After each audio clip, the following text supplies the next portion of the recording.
And he asked Pharaoh's officers that were with him in the ward of his master's house, saying, Wherefore look ye so sad today? And they said unto him, We have dreamed a dream, and there is none that can interpret it. And Joseph said unto them, Do not interpretations belong to God? Tell it me, I pray you. And the chief butler told his dream to Joseph, and said to him, In my dream, behold, a vine was before me. And in the vine were 3 branches, and as it was budding, its blossoms shot forth, and the clusters thereof brought forth ripe grapes. And Pharaoh's cup was in my hand, and I took the grapes, and pressed them into Pharaoh's cup, and I gave the cup into Pharaoh's hand. And Joseph said unto him, This is the interpretation of it, the 3 branches are 3 days. Within yet 3 days shall Pharaoh lift up thy head, and restore thee unto thine office, and thou shalt give Pharaoh's cup into his hand, after the former manner when thou wast his butler.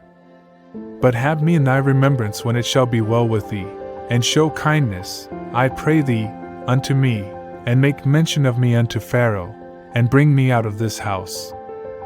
For indeed I was stolen away out of the land of the Hebrews, and here also have I done nothing that they should put me into the dungeon. When the chief baker saw that the interpretation was good, he said unto Joseph, I also saw in my dream, and behold, 3 baskets of white bread were on my head. And in the uppermost basket there was of all manner of baked food for Pharaoh, and the birds did eat them out of the basket upon my head. And Joseph answered and said, This is the interpretation thereof, the 3 baskets are 3 days. Within yet 3 days shall Pharaoh lift up thy head from off thee, and shall hang thee on a tree, and the birds shall eat thy flesh from off thee.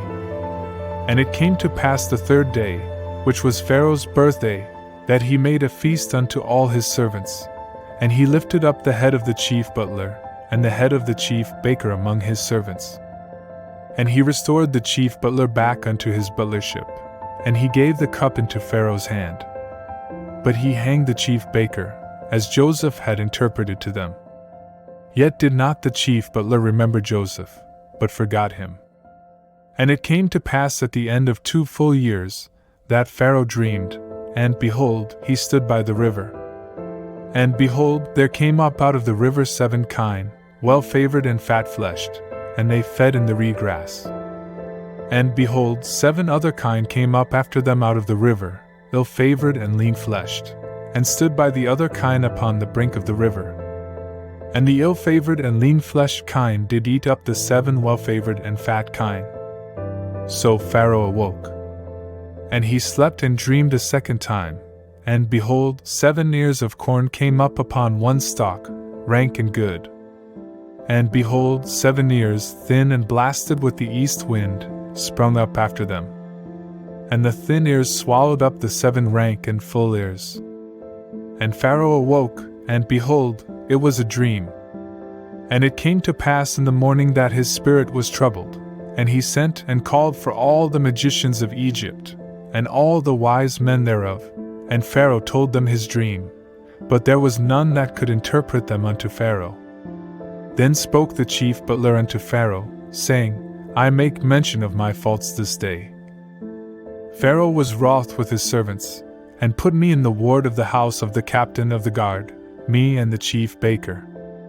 And we dreamed a dream in one night, I and he. We dreamed each man according to the interpretation of his dream. And there was with us there a young man, a Hebrew, servant to the captain of the guard, and we told him, and he interpreted to us our dreams. To each man according to his dream he did interpret. And it came to pass, as he interpreted to us, so it was, I was restored unto mine office, and he was hanged. Then Pharaoh sent and called Joseph, and they brought him hastily out of the dungeon. And he shaved himself, and changed his raiment, and came in unto Pharaoh. And Pharaoh said unto Joseph, I have dreamed a dream, and there is none that can interpret it, and I have heard say of thee, that when thou hearest a dream thou canst interpret it. And Joseph answered Pharaoh, saying, It is not in me. God will give Pharaoh an answer of peace. And Pharaoh spoke unto Joseph, In my dream, behold, I stood upon the brink of the river. And behold, there came up out of the river 7 kine, fat-fleshed and well-favored, and they fed in the reed-grass. And behold, 7 other kine came up after them, poor and very ill-favored and lean-fleshed, such as I never saw in all the land of Egypt for badness. And the lean and ill-favored kine did eat up the first 7 fat kine. And when they had eaten them up, it could not be known that they had eaten them, but they were still ill-favored as at the beginning. So I awoke. And I saw in my dream, and behold, 7 ears came up upon one stalk, full and good. And behold, 7 ears, withered, thin, and blasted with the east wind, sprung up after them. And the thin ears swallowed up the 7 good ears. And I told it unto the magicians, but there was none that could declare it to me. And Joseph said unto Pharaoh, The dream of Pharaoh is one. What God is about to do he hath declared unto Pharaoh. The 7 good kine are 7 years, and the 7 good ears are 7 years. The dream is one.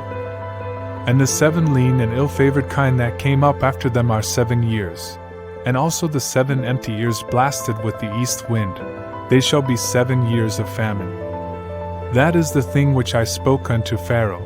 What God is about to do he has shown unto Pharaoh. Behold, there come 7 years of great plenty throughout all the land of Egypt. And there shall arise after them 7 years of famine, and all the plenty shall be forgotten in the land of Egypt, and the famine shall consume the land. And the plenty shall not be known in the land by reason of that famine which followeth, for it shall be very grievous. And for that the dream was doubled unto Pharaoh twice, it is because the thing is established by God, and God will shortly bring it to pass. Now therefore let Pharaoh look out a man discreet and wise, and set him over the land of Egypt. Let Pharaoh do this, and let him appoint overseers over the land, and take up the 5th part of the land of Egypt in the 7 years of plenty. And let them gather all the food of these good years that come, and lay up corn under the hand of Pharaoh for food in the cities, and let them keep it. And the food shall be for a store to the land against the 7 years of famine, which shall be in the land of Egypt, that the land perish not through the famine. And the thing was good in the eyes of Pharaoh, and in the eyes of all his servants. And Pharaoh said unto his servants, Can we find such a one as this, a man in whom the Spirit of God is? And Pharaoh said unto Joseph, Forasmuch as God hath shown thee all this, there is none so discreet and wise as thou. Thou shalt be over my house, and according unto thy word shall all my people be ruled. Only in the throne will I be greater than thou. And Pharaoh said unto Joseph, See, I have set thee over all the land of Egypt. And Pharaoh took off his signet ring from his hand, and put it upon Joseph's hand, and arrayed him in vestures of fine linen, and put a gold chain about his neck. And he made him to ride in the 2nd chariot which he had, and they cried before him, Abrek, and he set him over all the land of Egypt. And Pharaoh said unto Joseph, I am Pharaoh, and without thee shall no man lift up his hand or his foot in all the land of Egypt. And Pharaoh called Joseph's name Zaphanath-Paneah, and he gave him to wife Asenath the daughter of Potiphar priest of On. And Joseph went out over the land of Egypt. And Joseph was 30 years old when he stood before Pharaoh king of Egypt. And Joseph went out from the presence of Pharaoh, and went throughout all the land of Egypt. And in the 7 years of plenty the earth brought forth in heaps. And he gathered up all the food of the 7 years which were in the land of Egypt, and laid up the food in the cities. The food of the field, which was round about every city, laid he up in the same.